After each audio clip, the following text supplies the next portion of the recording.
Now, how do we reach people who are unvaccinated, who are skeptical, about the science and saying, hey, if you need another shot, it means it doesn't work?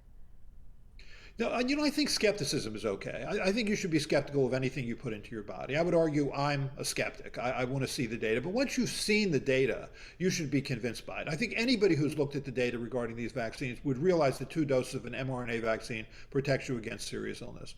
It may be that the third dose offers additional protection against mild illness. I think that's likely to be true. We'll see. But and so that person you can convince. I mean, because that's all you have on your side or data. On the other hand, I think there are those who cross the line into not skepticism but cynicism. They just are conspiracy theorists. They don't trust the government. They don't trust the pharmaceutical industry. They don't trust the medical establishment.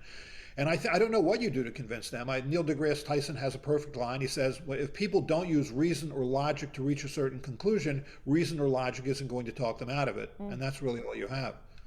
Because oftentimes on this show we get a lot of questions about infertility, modification of people's DNA. So where do you think the disconnect is happening, that these questions come almost daily?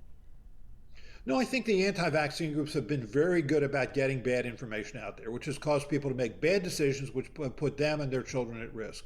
And so you try. I mean, you try and explain why it is that an mRNA vaccine could never affect your DNA, because your DNA is in the nucleus and the mRNA can't get into the nucleus, among other reasons why it couldn't do that.